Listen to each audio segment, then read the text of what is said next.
Hey guys, welcome back to the Ride Right Waxing channel. So, in this episode, we are on a set of skis a gentleman hasn't used for quite some time, and he wants me to give them a bit of an overhaul and just make sure everything works. Hence why we've got the gentleman's boot here. We're going to make sure they line up, obviously, and it's perfect on the bindings move freely, and all the din settings are correct, and they're nice and tight. So we're going to be doing that as well as good. Basically, a good detailed service on the C-Series skis by Atomic. They're 150 in length. Gentleman likes quite a short ski, which is personally why I think what I would prefer. So instead of moving these great big planks around, he could be a bit more nimble and obviously a lot more shallower turns and enjoy himself, opposed to those big lengthy calves where in this day and age, and some of the pieces so busy, you want to be able to quickly, nimbly turn, and also when you're in the mogul fields, it works quite well. But they're not in bad condition. The rails, yes, are going to need a little bit of work. We've got one little bit of P-Tex on this ski, which I've just seen just here. But as I always do, we're going to pop in my hand and have a quick detailed look at these Atomics. So here we are, kind of that checker plate top look, real retro, and that really big high stringer with that valley in the middle just here. But we got the Atomic bindings, matching bindings, and we've got, again, those din settings set at 5. We're going to quickly flip this ski over. We've got 5 just up on the front, and we've got a kind of, it's more of a 4 on the rear, and both those match perfectly. But we're going to check all the screws over and make sure they adjust. Obviously, the setting here we've got is 313. But it's always a good place to get your boot and just make sure they fit in lovely, which we're going to do in this episode. But also having a quick look and make sure they slide and adjust, obviously, accordingly. So the gentleman, if need be, he can adjust these on the hill. Not that we're going to want them to. We want them to be fixed so we can jump on and have a great time. We're also going to have a look at the nose gap, and that's what this screw here is for, to make sure we've got good pressure on that nose so the boot is not up and down, but also not too tight, because you've got to remember, this packs out with snow. So there's nothing worse when you can't get your boot in because you've got too much snow on here or too much snow on the base of your boot, which is always a good thing. So we're going to check, make sure that's all okay. But like I say, one set of C-Series skis by Atomic, very much a piece ski, but we've got some rusty rails just there. If we quickly just zoom in. So we've got a little bit of love, we've got a little bit of gouge. I will try and base scrape that. I think we might get away with it, but if we needed to drop a bit of P-Tex in there, but we're going to get all this rust off. Okay, we're going to get all this ski. We're going to come down to the end, just down here, and again we've got those rusty marks and those kind of chatter marks. But you can see it's quite dull. You can see the light from the light, but you can't see the reflection in it. And basically what we want to try and do is pull that back. It's quite fairy as well to touch. You can hear it just there. We've got quite a lot of chatter marks just up on front of the ski where the two skis rub together, and there's those rails. And we get those detailed. Now onto the side rail. Again, they're kind of the same picture really. We're going to get great definition. The light doesn't kind of do it justice, it's too bright. There you go. So kind of a dull aluminium look kind of colour. You can see some of the grinding marks just up on the front of the ski just there. But as we come down through the ski, they do distinguish quite quickly. And that is the same pretty much on both skis. We could quickly flip this one over. No kind of heavy P-Tex marks. We've got a couple of gouges just here. But again, just corrosion down the side of the rails. So we're going to get that detailed. And if we quickly jump onto the rear of this one. So we're going to get these polished up. And again, on the side rail, you can see that corrosion just there. So we need to get all of that off. We will always dull and tip in. So as much as we'll sharpen the side rail here, down the side, we'll dull the tip in with the gummy stones to reduce any catching. But yeah, quite a bit of work on those rails. And again, same for the front. And that's the same on both skis really. The centre itself isn't too bad, as you can see. But as you go out to the ends, we've got quite a bit of corrosion. So be interesting to have a quick look and see what that comes out at the end. I'll try and do a quick before and after video. But like I say, the gentleman wants these skis back tomorrow, so I've got a lot of work ahead of me tonight and tomorrow morning early first thing, which is always the way. Let's pop me back out. There we go. So anyway, I'm chatting on. Let's put some music on and let's get to work on these amazing Atomics.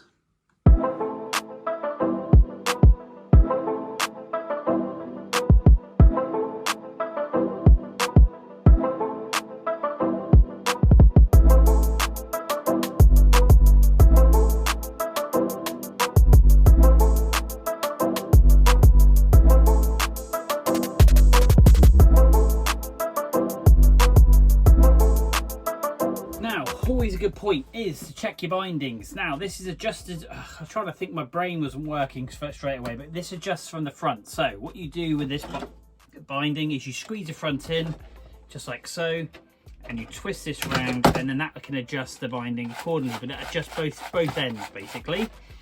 So what that does is it exposes the screws, and actually the two front screws are quite loose and the two back screws are quite loose. We've just tweaked those up, but we've done all the screws on the ski that holds the base of the actual binding to the ski itself. They've all been tightened up, which is good. We've done the nose, which is good. The DIN settings are already set, which are on the ends. And one thing we have done is just make sure, now this boot was fouling quite heavily, so it's really tight to get the heel into the actual back of the binding. So then now this, I'm allowing for obviously build up of snow in the nose and the toe cone. So when you put your actual toe in, there's a good, I suppose, 2 mil, just difference clearance there. Where before, bang, you had to really slam your foot into that. But now that locates in. That is not going anywhere. We've got good purchase on the back of the boot, where before it was touching the back of the boot quite heavily and dragging down the boot. So that now fits in there absolutely lovely. We've got no movement whatsoever. That is perfect. So what we've done is tightened the screws up. We've made and sure and checked and adjusted that. It's got some micro adjustment on the actual adjustment of the binding, which is great. And we've just cleaned it all up. We've freed it up, and basically we've moved it backwards and forwards, getting lubrication back into that rail just in case it needs to be adjusted. So it's definitely worth checking to make sure your boots fit into your bindings and your bindings don't seize up. So this one is all done. We're going to do the same with that one, and then we're going to flip it over and start work on the base. So yeah, always quite good to bring your boot along just to double make sure. Now the nice thing with that, on all your boots you have a line always in the middle of your boot that distinguishes the middle of the boot, obviously when it's fitted in the binding. Now because these bindings are basically symmetrical bindings, so as you adjust the front it adjusts the back, so it equally pulls them in. You've always, no matter what size boot you've got, have got the center point of the binding. Now some of them are separate. You adjust the front and you can adjust the rear, for the simple reason you could offset the ski to the back or to the front depending on if you want to lay back in the ski. If you're going to add a bit of powder, you want to slide it forward, you want some more front purchase, or you want to balance the ski out. So, but that way then, that line is then very crucial if you want to find the center balance.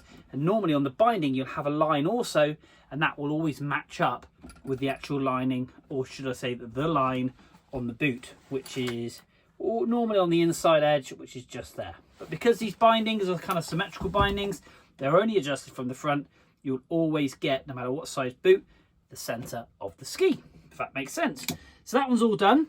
We're going to have a look at that one and just detail that one first, and then we're going to get on. So I'm going to put some music back on. I just thought I'd explain that to you so you can actually see what went into it and what we've actually done. But I'm really pleased we did check them. Like I say, a couple of those screws were quite loose, so the last thing we want is the binding to come off of the ski when having some fun. So let's jump on to the other one and let's get on with some music.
Okay, so good morning. Very early this morning. We're going to get the actual wax stripped off these skis, and we're going to get them polished and detailed up. They've been sat, they're lovely and cool now. Basically, the pores of the ski have trapped all that wax in. I've got my favourite sharpener to get obviously all this wax off. This is a Perspex plastic blade, quite flexible, but you've got to make sure the edges are super sharp. And how I do that, I use my Toco plastic sharpener, scraper, tool, and basically away we go. We take the wax off. It's as simple as that. Then we use a multitude of brushes. So we start off with a horsehair brush that goes on the wheel, and we spin it in reverse, basically pulling all the wax out the structure of the ski. Then we go down with another finer brush. Then we finish off with the Zardoz polish brush, and that way then this ski will come up and look lovely. We get the enriched base. Those rails have come up fantastically sharp. We've detailed the side and the base, and we've done and tipped those in to reduce any catching, which is absolutely key. And now it's on to the best part, taking the wax off. So as I always say, it's time to make it snow.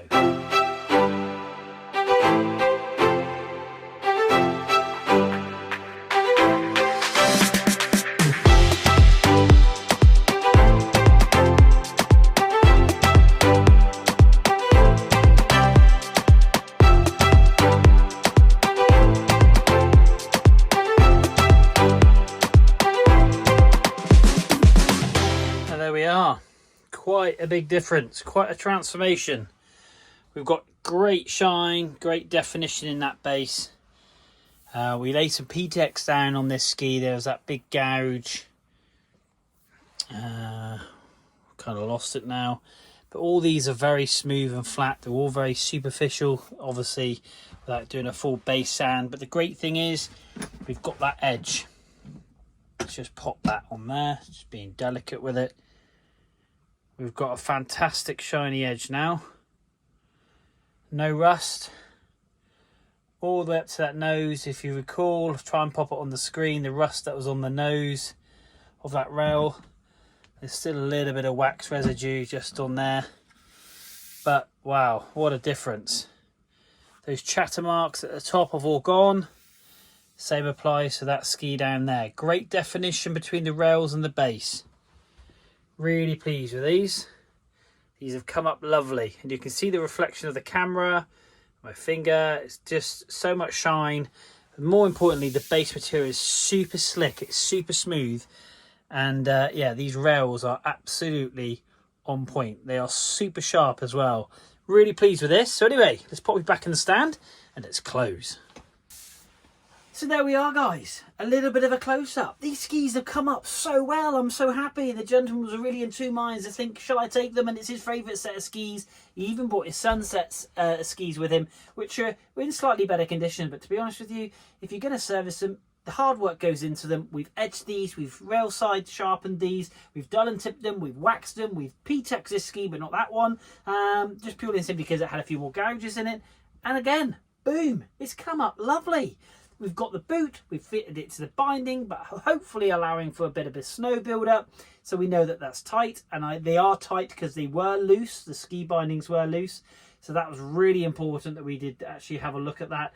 But yeah, again, these skis are absolutely on point. I think today is Friday. These skis are going out to the Alps tomorrow, Saturday, and either will be skied on tomorrow or Sunday. Now that's just an epic thought to think these are in the Wide Right Waxing Workshop and they're going to be hitting the snow and putting a big smile on the gentleman's face while he flies down the mountain, because they are super smooth. I am really happy with these. Great definition in these skis. Those rails have come up lovely. There is no rust, there's no corrosion, and we've got that awesome colour between the base there and those rails. Really pleased with these, and hopefully the gentleman will be too.